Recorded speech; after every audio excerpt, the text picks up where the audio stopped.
ጄኔራል ታደሰ ወረደ እጅግ አደገኛ የሆነ መልእክት አስተላልፈዋል። በመልእክታቸውም እንግዲህ በጊዜያዊ መንግስት ላይ ወይም በጊዜያዊ አስተዳደሩ ላይ መፈንቅለ መንግስት ለማድረግ እንዳትሞክሩ እንዳታስቡትም ሲሉ ጄኔራል ታደሰ ወረደ ይፋ አድርገዋል። ነባሩ መንግስት ይመለስ የሚለው የህወሓት ውሳኔ አደገኛና ተጨማሪ ግጭትን፣ ጥፋትን የሚጋብዝ ነው። ውሳኔው ከተተገበረ ውድቀት እንጂ ድልን አያመጣም ሲሉ ነው የገለጹት። የትግራይ ክልል ጊዜያዊ አስተዳደር ፕሬዚዳንት ታደሰ ወረደ ሌተናንት ጄኔራል ዛሬ ጠዋት ለአንድ ሪፖርተር እና እንደዚሁም ላዛ ትግርኛ ለተባለ ሚዲያ እንግዲህ ከትናንትናው የቀጠለ ማብራሪያቸውን ዛሬም ሰጥተዋል። እንደ ማብራሪያቸው ገለጻ ከሆነ በአክሱም ከተማ ነባሩ መንግስት ይመለስ የሚል ውሳኔ በኋላ ውሳኔው እንግዲህ አስፈጻሚ ከሆኑ ህወሓት አካላት እንዳልተገኙና እንደዚሁም በተናጠል ሳይሆን ውሳኔው ከሚያስፈጽሙ አካላት ተገናኝተው መወያየት እንደሚፈልጉም አስተዋውቋል የተባለው እንግዲህ በተናጠል ነው ውይይት ያደረጉት። ነገር ግን ከሁሉም ጋር መወያየት እንደሚፈልጉም ጭምር ይፋ አድርገዋል። ጄኔራሉ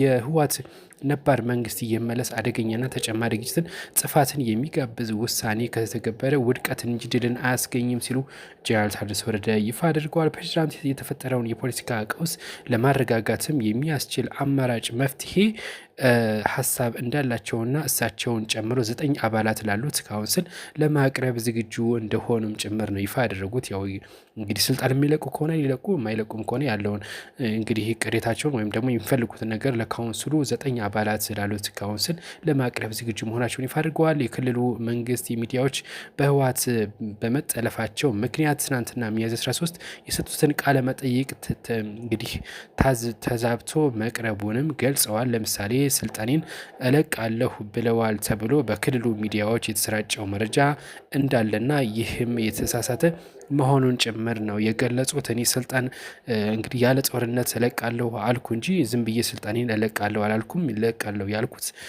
ችግር ከሚፈጠር ብዬ ነው እንጂ ይህንን አላልኩም ሲሉም እንደዚሁ አስተባብለዋል።